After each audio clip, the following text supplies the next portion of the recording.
Hello. Welcome to the 8th and final podcast. Wait until my hair grows out podcast. It's still growing. I'm going to grow it a bit more, but I shaved it and this is it. This is number 8. I'm going to devote this podcast completely and totally on my father, Rex Gastrich, Lindsay Rex Gastrich, and his assaults and his rapes and his weapons. I'll cover the rapes at the end. I'm actually going to cover all the weapons I know about right now and all the attacks. The rapes really aren't all that notable. Painful, yes. Terrible, yes. Actionable, yes. Demented, yes. But I want to focus on some of the unique ways that he has harmed me and my mother. Some out-of-the-box weapons. Outside the box, is that it? Yeah, because I've suffered for a long time and a lot of people have heard me or seen me, or I've got friends and family that know about these things, and to varying degrees. And there's 3 main weapons that this idiot used. And I'm not going to talk about the police too much. I called the police again this morning. And if you have any information to tell the police, call 619-579-3311. That's the El Cajon Police Department. Officer Anthony Vigil, pronounced like Vigil, is the one that you want to talk to. And it's police report number 2500130066. So I've been reporting crimes to those police officers since April because my father said that I wasn't even allowed to think about his assaults or his rapes until I turned this age that I am right now. And he didn't want me to start thinking about it the day I turned this old either. He wanted it to happen later in the year. In fact, my mother hated it. My mother hated his rapes, his assaults, and his demented plan. But she decided to stay with him because of her faith in the Bible and Jesus and Christianity. So she started planning for this day as well. And she went so far as to say maybe I should wait until the end of the year to go to the police because I would remember a whole lot more by then. And it's been very disturbing and trying and terrible. And I've got a therapy session set up, and I'm going to probably have multiple sessions. And I've seen many, many, many doctors over the last few months. And so it's all getting written down, the evidence. And it's quite an amazing thing. But rest assured that this guy is going to get caught and get thrown into prison. And he said that he would probably just hang himself and die, which I think he should. I think that makes sense.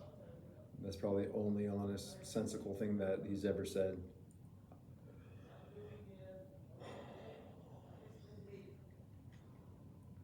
So this hasn't been easy. And rest assured, too, that his dream as a psychopath, serial rapist, is that I tell everything that he's done and he gets away with it. That's what he wants. He wants people to admire his depravity and marvel at his ways and stay free and be above the law. But I promise you that won't happen. There will be a consequence for what he did. So let me just jump right into it. Again, one more time, let me give you these numbers. And this is the last podcast like this of the series. And the El Cajon Police Department, down the street from me right now, I've spoken to Officer Rimple, Detective Yako, and Detective Vigil. And the report number is 2500130066, and their phone number is 619-579-3311. So I was brainwashed, and I didn't think about this stuff at all until the end of last year. But my mom knew I wouldn't, and furthermore, people like my ex-wife and friends knew I was brainwashed too, and they would try to speak to me about this stuff, and it would just go straight over my head. I wouldn't have any idea what they were saying or alluding to at all. And people like my mom would say, like, I know you can't think about this, and you don't know what I'm talking about, but you will one day. And so now I'm recalling lots of different witnesses that I need to talk to, and I've written over 36 letters over the last few months to witnesses because I need them to testify. So if that's you, if you've been waiting, if you're a relative or one of my mom's church friends or anybody who knows about these rapes, an old friend of mine, or any of these assaults, you need to come forward and talk to the police now. You're going to do everybody a huge, huge favor and save everybody a lot of time, pain, and suffering if you just come forward and be honest now. I'm sure people will overlook the lack of integrity, for not coming forward sooner. And some people wish you would have. Some people are angry you didn't. But I'll forget it. Just maybe God will overlook it. Who knows what God will do. But don't be afraid. I have relatives that are so afraid of my father that they say they want a subpoena to testify because they want it to be clear that they are going to remain silent and not say a word unless they're compelled by the law to say something. And just one more word about the law before I talk about these weapons. The statute of limitations in California now would allow prosecution at any time for these crimes, but some of them may be subject to an older law of statutes of limitations, and Detective Yako said that they're going to talk to the district attorney about going forward and prosecuting this in a criminal matter, because it's not a civil matter. This is not about money, this is about justice. But, I do have doctor's bills, and I have pains, and I have broken promises. And this psychopath father of mine wants any out he can find. He hopes any person will believe his lies, any type of lie, whether it's I'm just out for money, or I'm crazy, or I'm deranged, or I hate him, or whatever. I don't know what his criminal mind thinks of, but rest assured he's a perp, and he's been thinking about this for decades and moving chess pieces and trying to get away with this. He's never wanted to go to prison. He's very afraid of death. He's very afraid of getting raped in prison, which my mom said is very ironic, and he would probably like it there since he raped her and raped me and likes anal sex. She called it rape. She hated anal sex. She said if she knew my father liked anal sex, she would have never married him. She said she regretted marrying him. It made her bleed, it damaged her rectum. She called me into the bedroom one time and showed me a bloody tissue and said, this is from your father, and he has sex with me the wrong way. He calls it anal, and I don't like it, but he won't stop. And that's rape. And I'm really sad and angry, and I wish I could have woken up earlier. I wish I could have saved my mom, done something to her, because she died in surgery in 2017 at Grossmont Hospital, where I was born, trying to fix her rectum. I fully expected her to live much longer than my father. My father is an alcoholic, an addict, he's obese, he's nearly blind, he's a fool. My mom never drank a drop of alcohol. She didn't pierce her ears. She was a very conservative Christian woman. And her mom lived till 83, and she died at 67. She died yesterday, 8 years ago, or 2 days ago rather. She died on the first day of summer. You can look up her obituary. It was June 21st, 2017. Sometimes the first day of summer shifts a little, I think. Which you can look up her obituary online, type in Shannon Gastrich obituary, type in El Cajon if you want. And you could see some words about her and her life and when she lived. But I'm very, very sad. And then he cremated her against her will. She said she wanted don't let him cremate me. I want to plot a gravesite here in El Cajon where you and your friends could come and visit. And I can't believe that he did what he did to her. But he was obviously trying to hide evidence. So my father took a laser weapon from his father and used it on himself. His brother Casey Gastrich, who lives in Alpine on Bridal Run, and he used it on God knows who else. But he's used it against my grandpa's wishes. My grandpa warned me about him. My aunt warned me about him. My mother warned me about him. My uncle Casey warned me about him. My uncle Ross Gastrich, who's pretty deranged, kind of warned me about him, but it was more of a threat and a promise than a warning. And my mom called Ross one of his accomplices. So I think it's kind of interesting that my two valiant, patriotic relatives that fought in wars warned me and never did this kind of nonsense. And then my two weasel veteran relatives that didn't go fight in wars are the ones doing this nonsense and getting weapons and hurting people and glorifying nonsense. That's Ross Gastrich, who lives in Chula Vista now, and who was an Air Force veteran. And my mom likes to say my father ended the draft because they drafted him and then they stopped drafting people and he didn't go to war and they said, get out of here after a couple of years. So let me get into it here. I'm going to tell you everything from head to toe, and it's pretty astonishing.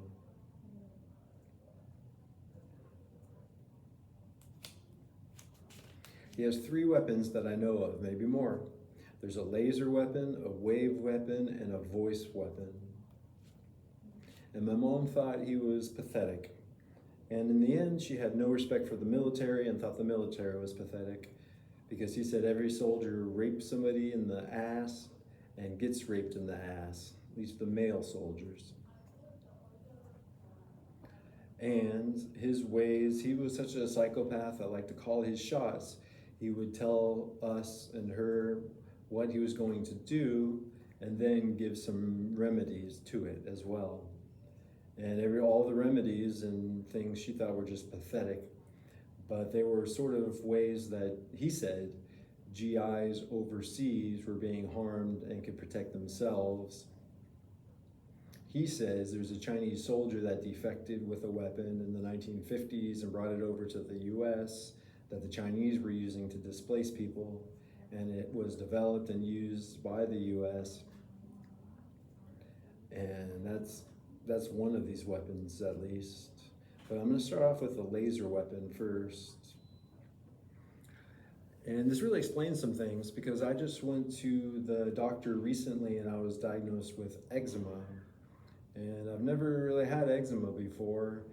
I certainly wasn't diagnosed with it by a doctor, but my mom has had it and she said that I might get it and that certain things on my skin look like eczema, she said, in the past.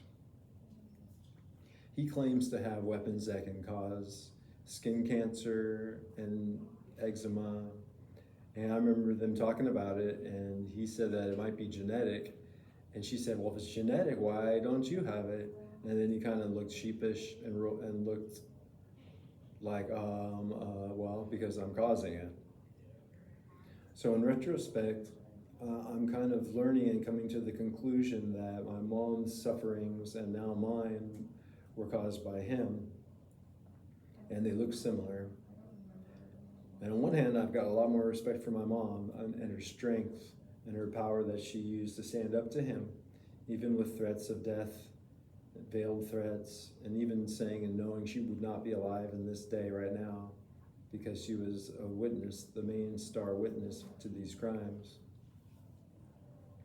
But on the other hand, I think that she lacked some sense and some intelligence for not leaving. And he thought so too a little bit. I remember that he pitied her, that she just wanted to put her life in his hands, knowing that he was a bad person and a liar. And she really thought she was putting her life in God's hands, and thought that she needed to stay married because of her oath, and that God would take care of her. I think she thought God would protect her and save her, even on earth maybe, from him, because she thought that he was trying to kill me and he couldn't. And she thought his remedies, his turmeric remedies and his tinfoil remedies and his tape remedies and everything he said that he taught me to do to try to protect myself from these different weapons, she thought were like the dumbest things she had ever heard. And she thought that other people across the globe, all they need is a handful of like household items to be able to fight off the military's weapons. And so she just mocked him and mocked the military. And my whole family is military. Every Gastrich man with the name Gastrich in my family is a veteran, but I was forbidden to join at about 12 years old because of the rapes. And my mom said, no way, is he gonna do that or be a rapist? And I'm glad I didn't join. My grandpa was a naval aviator, fought in World War II in Korea. My uncle jumped out of helicopters, earned a Purple Heart and a Silver Star in Vietnam. They said they fought so I didn't have to. I was the first person in my family to get a college degree. Although my uncle was quickly after me, Casey, and he's a smart cookie. So let me get into this laser weapon. I noticed on my ear right here a crustiness a long time ago, like back in college and even earlier, and I wasn't sure what it was, and my dad said to put suntan lotion on it. And then I learned later that he wanted me to have like pointy ears and look like a goblin or something. I'm the only person that's got ears that stick out a little bit like that. And apparently that was another side effect from this weapon. But let's start at the top of the head. I recently shaved my head because he said there were a couple of spots on my head that he created with this laser weapon and that I needed to treat them, or else they could be harmed by the other weapon, or possibly even by some worms, and more on the worms later. He put a circle here, around there, and over here, because he wanted it to look like I had two horns. And he thought that I would put turmeric on there to heal it, and he thought maybe I would put something over it. And while we're in this region, look at this white spot. You can see that there's white hairs right there. There's a bunch of white hairs. Sometimes it's real obvious in pictures, and you can see it's right there. Check it out. Check out my profile pictures, my pictures. I haven't dyed my hair for many years, and that was part of this deal too. Not only did I not want to dye my hair for lots of different reasons, health reasons, environmental reasons, but now I've got another reason, and it was to reveal these terrible things that happened to me. And he wondered if I'd like it. He said he hopes I like it, but I don't. I hate it. I want to know what my body would have looked like before I was attacked. My mother said they started when I was a baby. And my mother said that he wanted me to cry and have her leave the house because he didn't want to be with her anymore. And then when she was not going to leave, then he was wanting to kill me. And this was before he even raped me.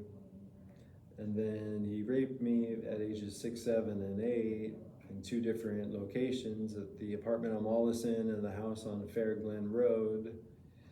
And then he just wanted to make me small and diminutive and weak so I wouldn't come after him.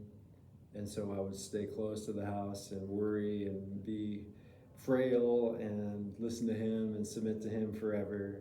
Something to that lines. He didn't want me to be independent. He didn't want me to be certain things that would turn him in and result in his incarceration. And he did want me to be certain things that would allow him to get away with what he did. So anybody that knows me can start piecing this together, like being a Christian and going to Christian schools and rushing me and pressuring me to become a Christian when he did. That was part of his agenda as well, because Christians are very loving and forgiving. I was with a Christian yesterday and he was asking me about forgiving my father, and that was puzzling to me. And I told him yesterday, I will never forgive you. And I mean it from the bottom of my heart. What he did is unforgivable. Now I realize that forgiving people is freedom and makes you feel better, but I'll just go ahead and feel bad. I'm down with that. He doesn't deserve forgiveness. I don't think God would forgive this. I don't think any human being on earth would forgive this. And I certainly won't. Rape and repeated assault. And he apologized a long time ago and said he was sorry and acted contrite. But my mom also said that he's a liar and fakes crying and fakes emotion and things like that too. So I don't trust him. I don't know if he's ever really cried for real. So we got these spots that I can see. Here's another one right there. You gotta look kind of closely for that one. Apparently this laser has different ways of using it based on the angle that you use it and the distance. And it can look like a little V, or it can look like a little round dot. I have a little round dot right here for as long as I can remember. And when I finally saw a dermatologist and asked them about it a long time ago, or I think it was about 8 years ago maybe, some dermatologist I spoke to told me that, because I had one on my leg too, I think I showed that, the lady, I know I showed the one in Kauai, the one on my leg, which looked just like the one on my face. But someone had told me before the one on my face was a collapsed pore. And I think it was a dermatologist I saw even before that one. I've seen a few dermatologists in my life for different reasons. And so it's very odd looking, but it's still there, and I've taken pictures. And I used to look like some sort of pimple that without a head on it, and I'd push it and like a little pus would come out. So he basically created like a little crater on my face right there. And then another one popped up, and I think I know when and where it happened. It happened when I was in Maui, before I moved to Kauai. And now it's a red dot. This one is not a red dot. This one has stayed intact for the most part. And he said turmeric changes these things. He thinks that he'll get away with it if I can heal everything. My name is Jason, which means healer. And the body heals itself and is bent on healing. And I want to heal everything from head to toe. But I haven't put turmeric on 100% of the wounds. And I'm not, especially like my back, for instance. So let me continue down my face and head. This is pretty disturbing to me. So we got the horn spots and the ears. He said that he forgot which side he did it on. So he ended up doing this side, my right side, more than my left side with my ear. And there's another mark that's something similar. It's bigger on one side than the other, but more on that later. He said that he could use his laser weapon to create something like a deviated septum behind here. He said he had worms, my mom said that he had worms, and she said that she thinks he gave her worms and that he wants to give me worms. Why, you might ask? That's a great question. But apparently, like torture and pain and mystery and being unable to answer every single question about every single assault is part of his MO, and it makes him feel good because he's an idiot and he's a demented, deranged, psychopath, serial rapist.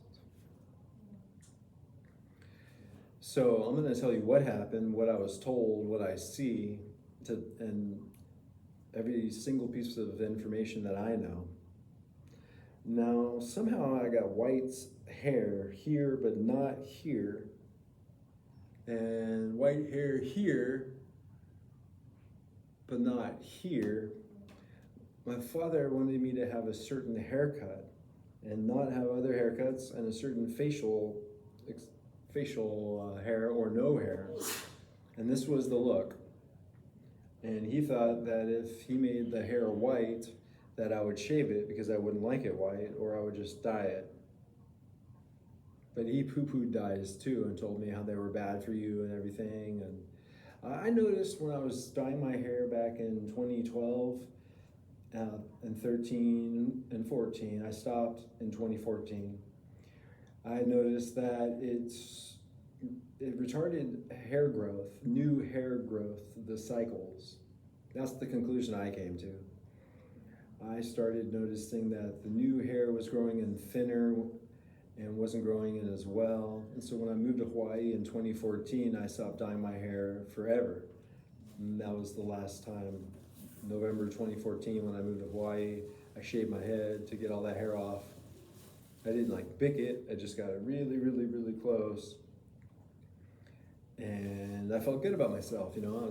I didn't want to pollute Hawaii with brown dye chemicals, and I didn't want to go bald, you know, and I didn't want to pay money to burn my hair and head, and I also didn't want to deceive people with the first thing that they saw. That was, and it still is, important to me. And a lot of people look kind of funny when they dye their hair, especially when it grows out a little bit. So it's, you know, I want to look natural and normal. If you think I look old or weird because I don't dye my hair, then I don't know what to tell you. It's normal. It's the best normal I can find. And I don't want a relationship with hair dye, and I don't want to deceive anybody. You know, I'm real transparent and straightforward. What you see is what you get.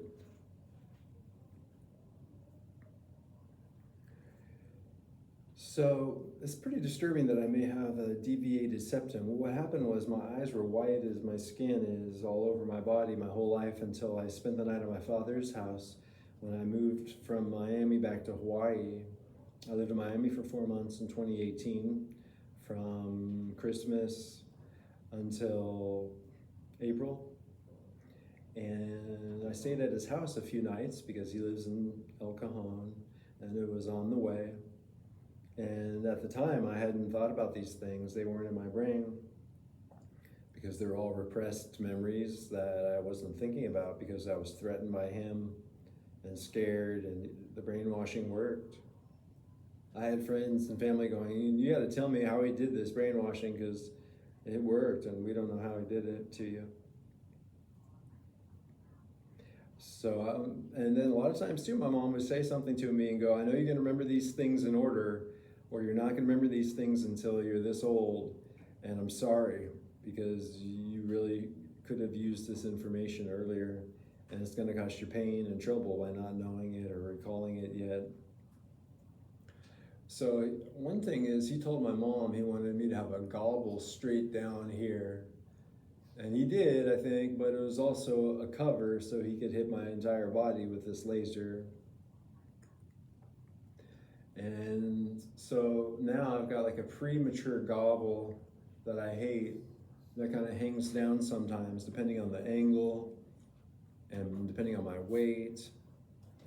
I've recently, earlier this month, I fasted for 8 days, and I have gotten leaner than I was.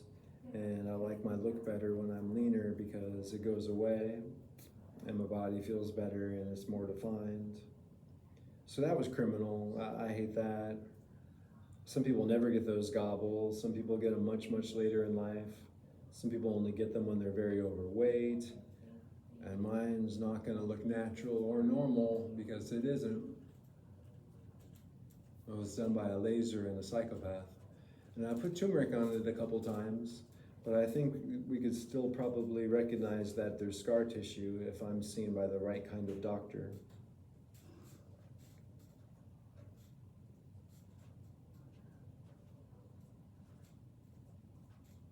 All right, so since we're on the head, let's go for the tooth. I saw a dentist last week and she took x-rays and said I have an abscess in my tooth. And that was one of the signs that this thing is on. Now, right now, I'm stuck between a rock and a hard place in a way, and I'm just hoping the police do their job, because my father told me to tell him when there's an abscess and he'll knock it off, because that's a serious pain that he's caused with the worms and with the weapons, and he doesn't want me to have lasting permanent damage like that, because my teeth will fall out, and he thinks I'll get real angry and come after him and harm him, basically. Basically everything my father ever said and did was to save his own butt. And I'm not telling him that. He may see this and know that. He may be listening, and he may have heard it already, me telling somebody else or getting the diagnosis from Midway Dental and Dr. Azam down the street. Who knows? I'm not too worried about it. I'm not too worried about my father learning that I know that was exactly what he did and I remember what he did. I'm not afraid of that man.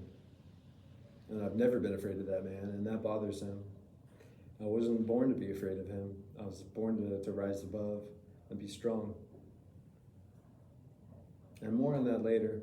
There's a part of him that has wanted that as well.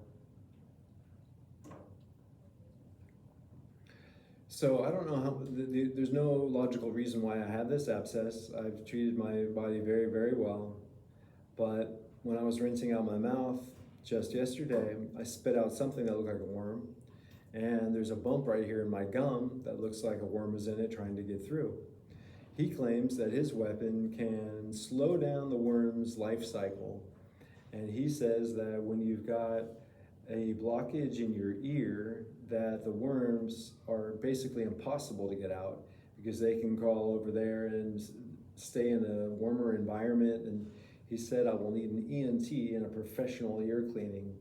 I already saw 2 less than professional doctors to clean my ears, and they failed. I saw Zoom Care in Portland, and they failed. And I saw Good Samaritan Hospital in Portland, and they failed. Both of them thought drops could do it, and drops couldn't do it. And I was even warned that drops couldn't do it. But be that as it may, he says that these dark spots that arrived around my eyes are these worms, and they're fecal. They're pooping behind my eyes.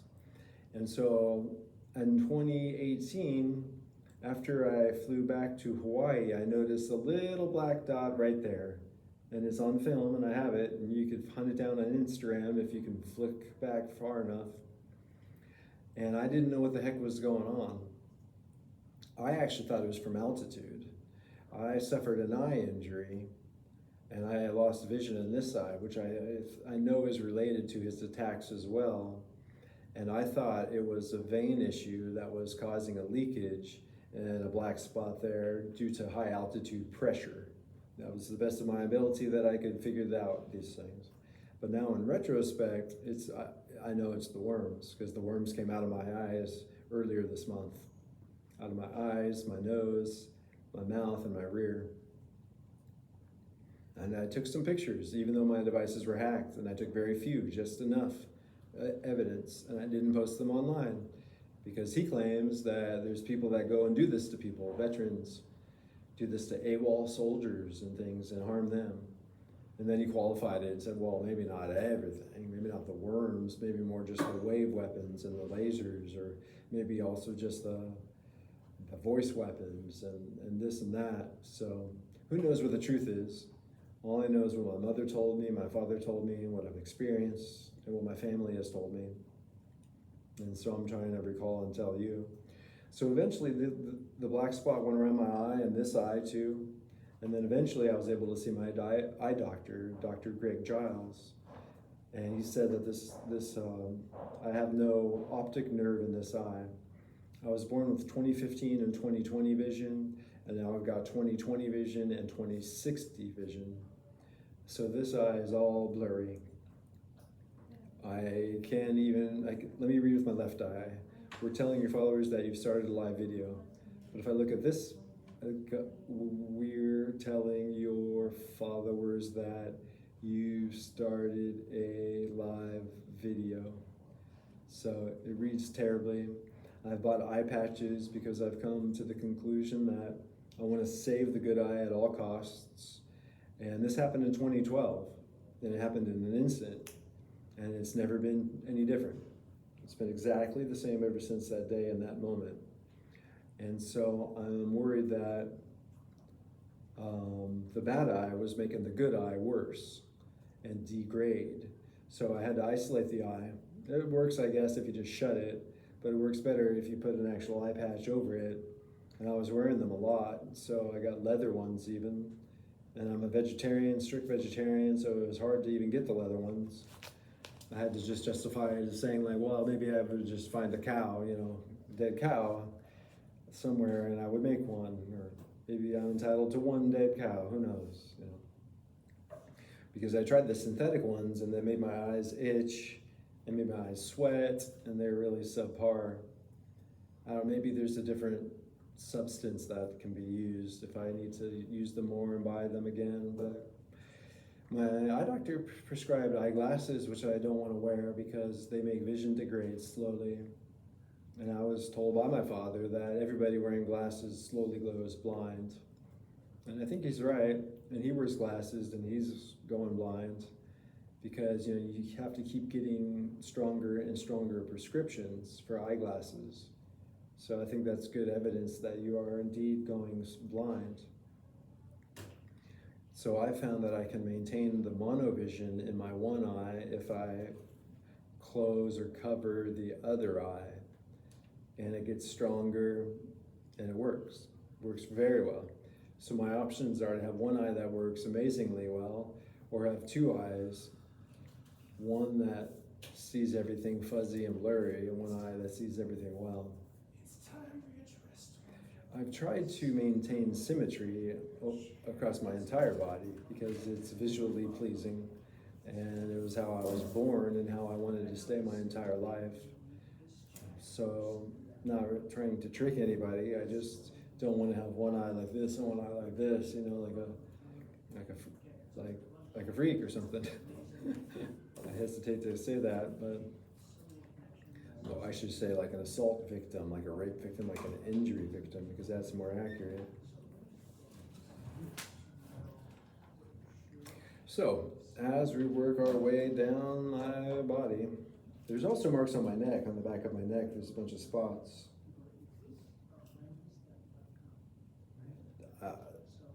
I want those examined by a doctor as well. I asked the police officer today if I might be able to see a military doctor, because I think somebody in the military may know more about this and these weapons. My father went so far as to say that they would have to take the entire military down and expose secret weapons that they use that they don't want to expose to take him down. And I have friends thinking maybe the military will take him down or take me down instead of being exposed. And that's always possible. So, just this week though, I was diagnosed with an abscess and with eczema by two different doctors.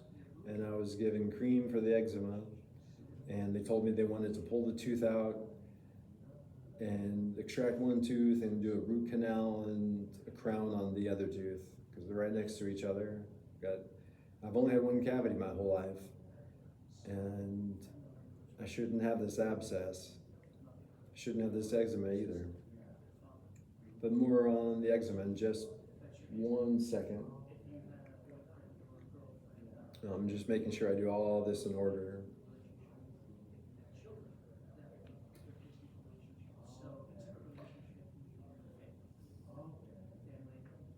My father said that he hit the inside of my elbows and the outside of my elbows with his laser, and that I would need to put turmeric on both of them to heal them and to protect them from the other sorts of attacks that he was going to do on me.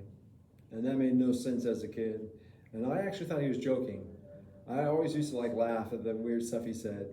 And I think my mother told me to, or else I was nervously laughing. Both of them told me how to react to each other, and I would for a while until they started getting wise to it, and then they would argue, and they would ask me to stop doing that. So I was really concerned about these marks on my arms. I have evidence. Let me tell you about this one. There is just one mark on my arm all my life, and I never knew what it was. But my father, I recalled what he said recently. He said when he couldn't rape me, when my mom left and he wanted to anally rape me, that there was a point when I started putting my arm in between my legs and closing tightly like that, because somehow I learned that when he tried to wake me up, that he couldn't rape me if I was doing that. So he hit me with a laser in the same spot on my arm over and over and over and over. And then he ended up telling my mother that he had another weapon, the wave weapon, that he would be able to make it scab up and go away. So that happened in Portland, Oregon. And my mom told me to take as many before pictures as you possibly can. And my father said nobody in the military ever wants to take these sorts of pictures because nobody will understand and they'll all think they're lying, and nobody does it, but maybe I might want to or whatever. So on May 24th, with my iPad, I took a picture of that because a big scab fell off. I suppose I wish I would have taken it a few days earlier when it was a big raised bump and a big scabby thing. But I took it when it was a red dot after the scabby thing fell off. And my arms, both of them, were perfectly fine at the time. No other eczema, or no eczema, nothing at all. It was fine. And then on June 4th, right before I left my Portland apartment to move to El Cajon to deal with this specifically and not leave until I get justice. And my mom said one of us is going to prison, and it should be him, because he's the one that committed these crimes on me and committed crimes first, and I'm innocent. And I never did anything to deserve any of this. Then on June 4th, my arms broke out with the hives looking things. I went to the hospital there, a Good Samaritan hospital as well, and they called it scabies. And they're dead wrong. I was diagnosed with eczema by Dr. Jimmy Benson at Broadway Clinic last week. And the reason why I went there was because I was going on a job interview and donating some plasma at the same time, at the same place. And the nurse there looked at my arm. First she tried to put the needle in this arm, and they had a problem. So they took it out and they wanted to stick it in this arm, and then when they looked at it and saw all these red marks and bumps, they said, you should go to the doctor and get that looked at. And so I said, sure, let's do it. You're the kind of person that I need. And I cried and cried, and I opened up to her about what happened to me, because I knew that these were unnatural. There's no natural cause whatsoever. These all opened up in my Portland apartment, which I reported to police there as well.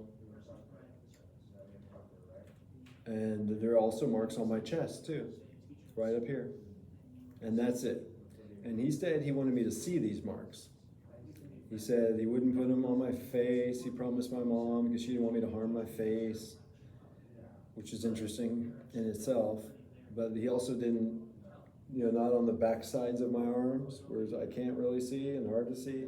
Not my back, not my legs, not my butt, just boom, right there, and there. So I got this medicine, and I've been rubbing it on there for a couple of days as directed, and it's been going away. It was amazingly itchy, and I fought the itches for so long, and then one time when I was in the shower, I just gave in and itched it. It itched so bad. And then a couple of them kind of broke open, and then they just kind of stayed as they were, and they never really healed. And I put a lot of turmeric on it in Portland, and that helped a little.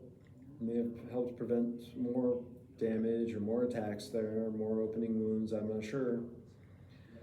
But I really want this stuff to go away, and now I think I've got even more damages because it affected my job interview. Now the job interview was pushed to this week, and they've got questions about my health and my mental health. Which, I mean, how could you blame them? You know? You go in there and you tell them what happened with this psychopath with his weapons, and my family knows about these weapons. My mother said that he showed her a box that he used to harm her with.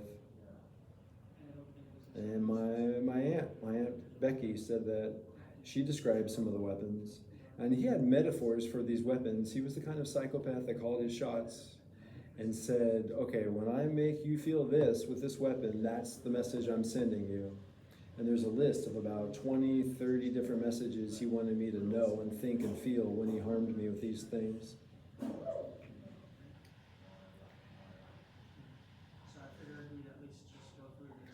So I've got red dots on my knuckles, and I started cracking my knuckles when I was a kid. And that was one thing that I realized as well, is that he had my hands with him. And he was trying to make stigmata marks, he said, to try to make me look like Jesus.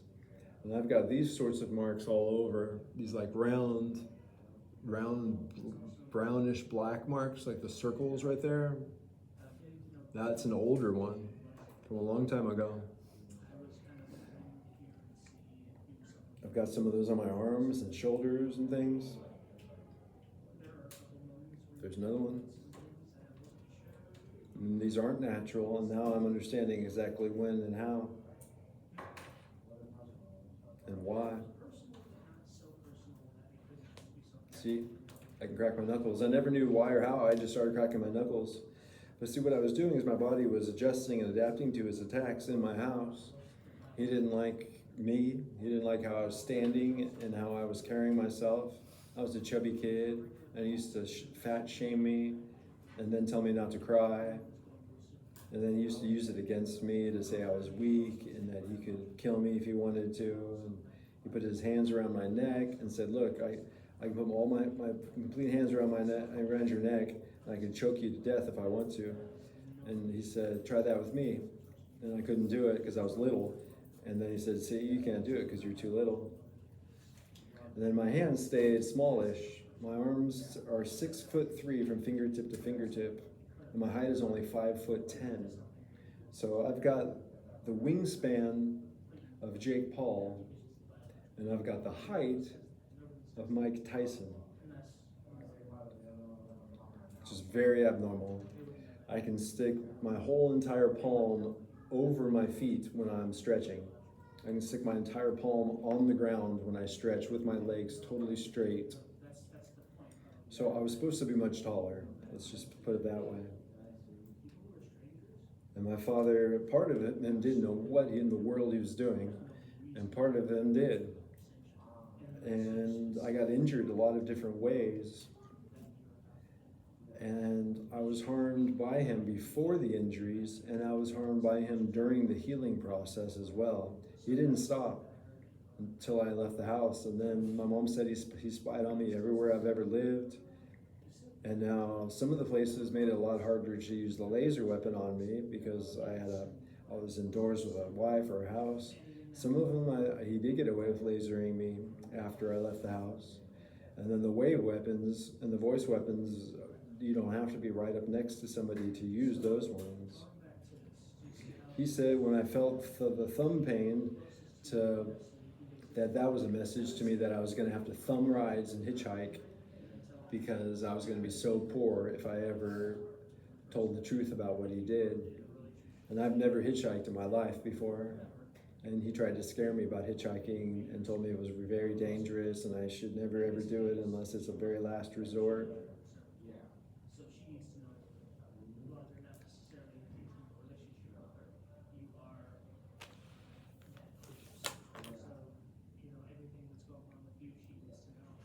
So it's really a shame that I have to deal with this and these marks everywhere from my palms to to my wrists, to my forearms, to my chest, to my stomach, and even nipples. He said nipples are all scar tissue, and this wave weapon apparently works off of scar tissue. So the laser weapon that he used to make scars is the precursor to the wave weapon that he used to agitate the scars. And my mother also thought that we might have implants in us, and that he wanted to stick implants in us, and that he tried, but it didn't work so well to keep us close. I've got like a little bit of a hunchback, and apparently he wanted me to have a hunchback too. See that? Like all my life I've had like kind of a haunch right there. Didn't really realize what that was. And that's what it is. I've seen a chiropractor for a long, long time as well, and so he knows about these marks. And I used to see Dr. Timothy Carruthers in El Cajon in 1994 when I turned 20. And then I saw his protege, Dr. Ken Gilden in Claremont, for many years after I was in that area and married. And he gave me many, many great adjustments, and noticed that my body was all out of whack and messed up like he had ever seen. And so rest assured, he's going to be somebody who I asked to testify. This arm went out of socket when I was 16 years old, and it's never been the same. And it sticks out a little bit. I hurt it playing football, but it was also hurt within the healing process too. And then my right quadricep, I tore a quad here after being injured inside of my groin here. So as we go down the body, let me tell you about these ones. He hit me with it on my penis tip. I've got a mark there where he hit me with a laser. And then the inside of my thigh, and he damaged my rectum as well. And so I've had pain and bleeding my entire life when I go to the bathroom and after I go to the bathroom. And he told me that I need to shower every single time I use the toilet, go number 2. And he said that I need a handheld shower to really get in there and clean everything. Or else if I don't, that after I wipe my butt, it comes back right away, because the scar tissue holds some of the fecal matter in it and slowly comes down. And I've come to recognize that's exactly what happens. And I've sent him dozens and dozens of pictures of blood and me wiping my butt a half an hour after I go to the bathroom, because it's his fault. And he stays silent like the coward he is. I've got dots on my shoulder that he made as well. One there and one there. He thought it would be good, cool, or whatever if I look like an indigenous person and put turmeric right there and right there. He told me how to get rid of those worms with turmeric, but he wasn't sure if I could. And my mom thought maybe I should get medicine. And now I'm going through something again. I almost got rid of him in Portland. And he wanted me to put turmeric here, like a football player, and then rub it up like that so they couldn't come down. And then he wanted me to put turmeric up here, and then rub it down here so they couldn't go up. And then put it all around my eyes. And the first time I did that, shortly afterwards, they started coming out like crazy, like nothing I had ever seen before. And it was disturbing. And I switched from bar soap to liquid soap, because that was another trick to get these things out, because the liquid soap for some reason somehow drives them out, and the bar soap doesn't bother them. So I started using liquid soap up my nose. He said that he can create something here like a little flap that opens and closes, and that these little worms can go in there and hide and hang out. And so I got really long Q-tips, and I started putting them all the way back into my nose to the sinus cavity, and with organic coconut oil and organic olive oil on them, and trying to heal these things.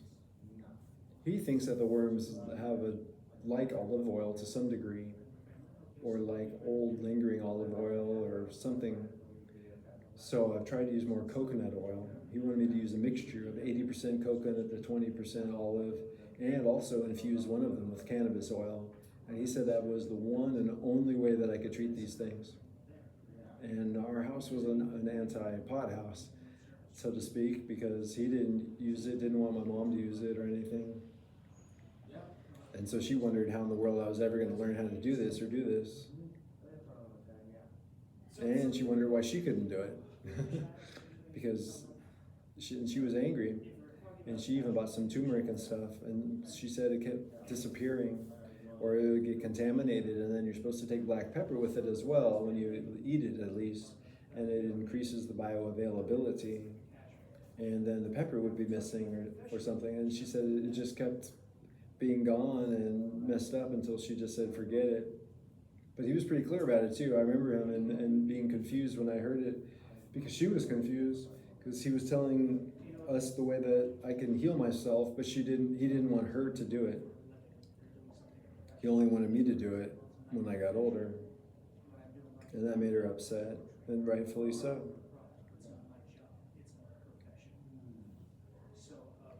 So you got my rear end too. My mom thinks that my damaged rectum from 44 years ago will be the thing that incarcerates my father, because I've never had anal sex or jammed anything up there, and I'm not gay, and he wanted me to be gay, so to hide what he did, but I'm just not. I don't know what to say. I've always been attracted to women and not men, and that's just how I am. I respect gay people and like gay people and think everybody should do what they feel like they should do with their sexuality. It's a very personal thing, I think, and none of my business. And so I need to see a proctologist. I was forbidden to see the right kinds of doctors, and so was my mom. We had to see like a general practice doctor and get like just a general antibiotic and things like that, instead of going to the right doctor, because he was afraid that he was going to get caught and that he would end up going to prison.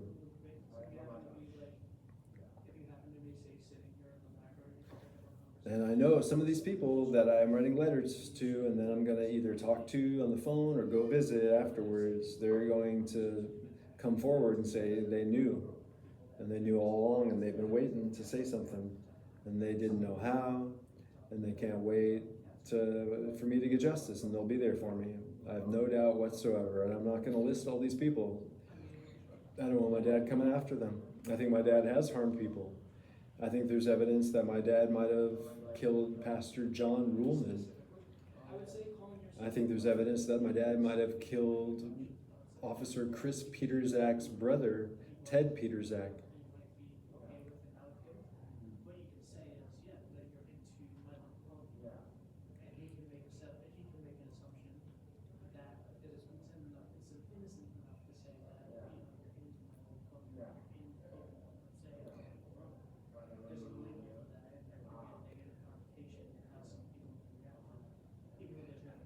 My father said that I need to treat the inside and outside of my knees, that he hit me on both spots with his laser weapon, and I've done that. And in between my toes broke out, opened up the skin in 2012, and I thought it might be athlete's foot at the time, and because I got athlete's foot at that time. But in retrospect, I don't think it was. I think that was a result of the two weapons, the laser weapon and then the wave weapon.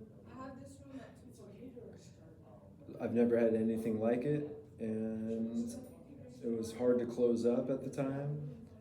And the athlete's foot that I got in the 24-hour fitness gym in Lakewood, California was bothersome.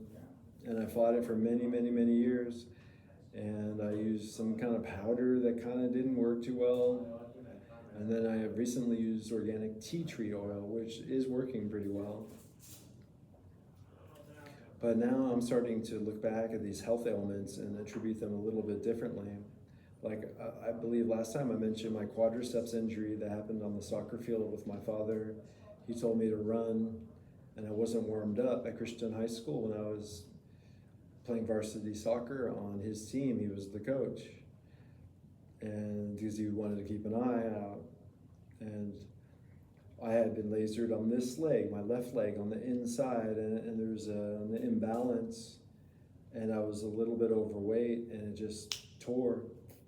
And now I've got a little divot, and it's been an issue, and my left side has been hurting as of late.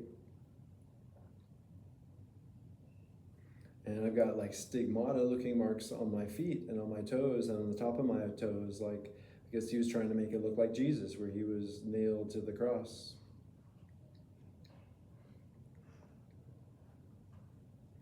Peter Zek died from skin cancer, which was something he said he could create, he could cause with his weapon. And Ted Peter Zek made some negative statements about my father before he died. And my father was worried that he knew he was a rapist and that somehow somebody told him, whether it was me, my mom, or somebody. And he was very worried because he said, what, does your dad just sit around all day with his thumb up his ass? And he freaked out when he learned about that. And I would look to his accomplice, Ross, as well.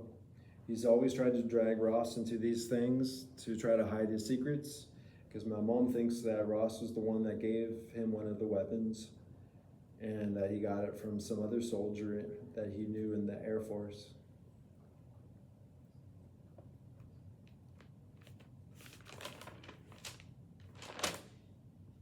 So I've just went from head to toe with the laser weapon and explained everything. And I've got a little bit more to go. On May 2nd, I wrote a page here called BS Pains. And these are the sorts of nonsense pains that I've felt that have no real serious cause that I think that he has caused. Everything from scratch marks on my abs, dots on my abdomen, itchy head, itchy nose, nipple pain,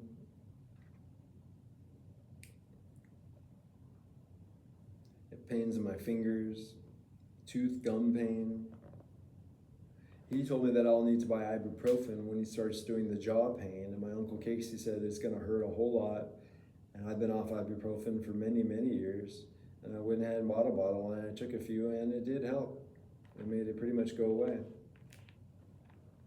And I think he was harming me with one of the weapons then, and decided to stop for a bit, because he knew that I knew how to treat it and remembered. The pains and the weapon have been a lot different in El Cajon than in my Portland apartment. And they've changed a bit, but there were a lot of dumb metaphorical things he was doing to me there.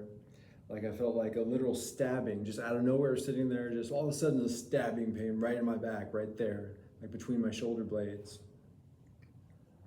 And that was because my mom said he thinks that I'm stabbing him in the back by coming forward about all this. But that's not the case at all. I'm just trying to get justice and be honest. And I don't know if he's raping somebody else. I don't know how many other people he has harmed or plans to harm.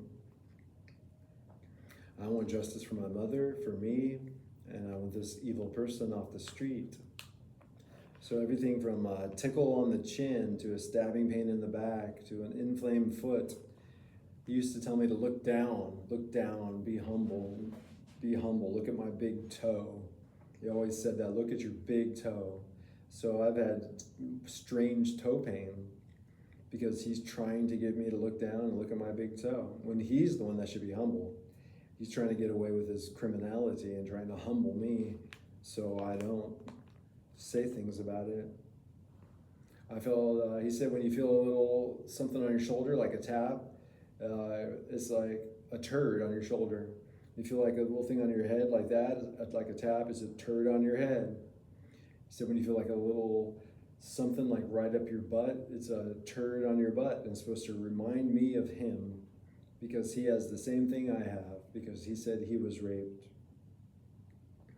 He said he put one on my scrotum and that he can make that one hurt and feel bad, and he has.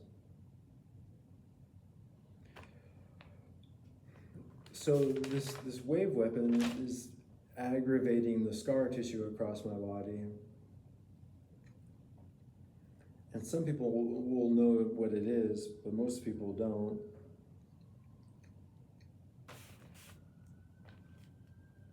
He also said he wanted my little toes to have points. So my toes look very strange, my little toes.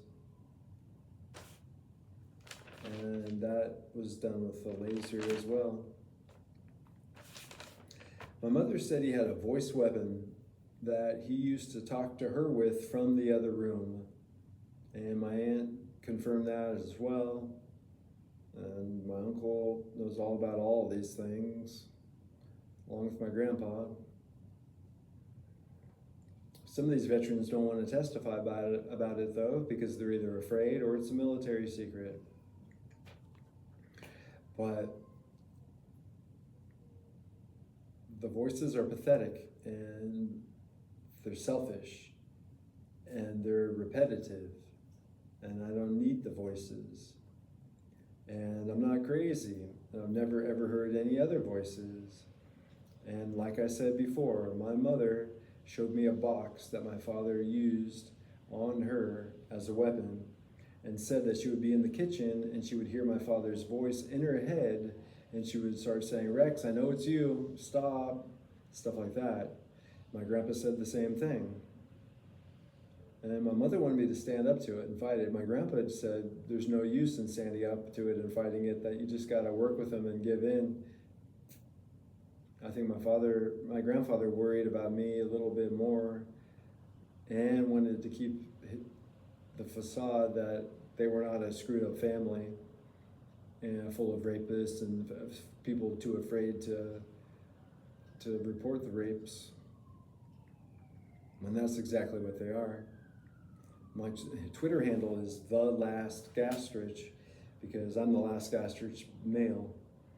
And I had a daughter who has a different last name now, and I don't want the name Gastrich anymore, and I intend on changing it to Jason Patrick Law. I want to keep my first name, and I'm going to change my middle name and my last name. I don't want to be associated with this man anymore and this family anymore, and I'm considering leaving the country as well. But I'm not going to flee out of fear, and I love this country. And I'm an American citizen and there's a lot of benefits in America as an American citizen.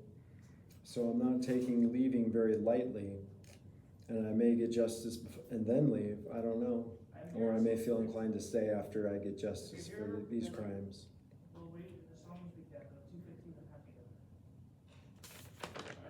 It's really a shame that I have to deal with this stuff. You know, I'm a grown man and I want a career. And I shouldn't have ever been attacked even once, and I've got a zero tolerance for being assaulted by any human being on this earth, and my father even more so. So I'm holding him accountable, and I've made that clear. That I'm not giving him a free pass. I'm not understanding any of this. I'm not forgiving any of this. It's over. The charade's over. I told him that he should come forward and go to the police and turn himself in. My mother said he'll never ever do that, and you probably shouldn't even bother asking him. But I told him to do that. And for all I know, Officer Vigil went over and made an arrest and searched his house and found these weapons today. That would be optimal. I don't doubt that could happen. At some point, someone's going to want to have this man out of our society, because rapists that assault people don't belong with everybody else. And he's a child rapist and an adult rapist, and he harms children and women in their sleep.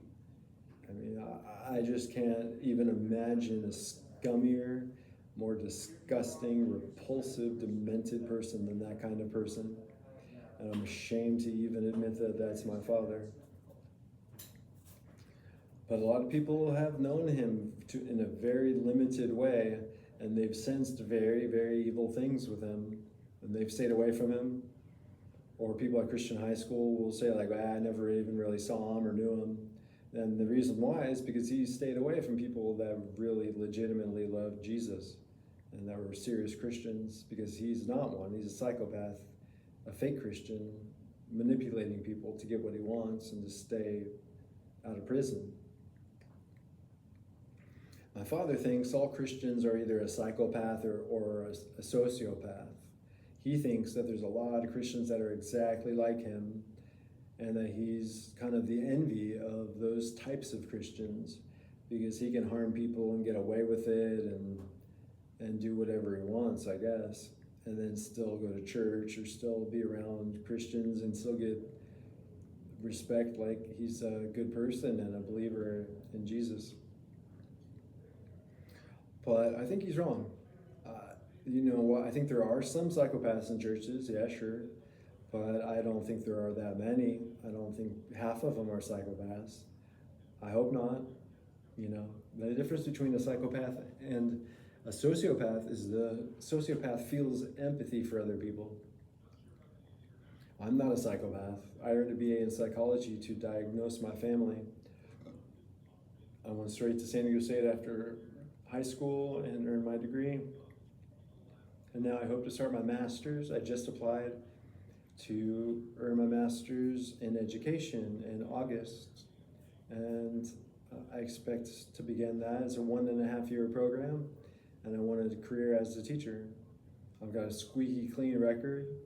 I'm a good person, a long history of service through churches and ministries and work and family. And now I feel like I've been given a bad rap because of my father, and I've been harmed not only directly by him, but indirectly by being kept down and getting fewer promotions, fewer opportunities when they find out who he is, especially in the church and people, normal people, and people that look and know him.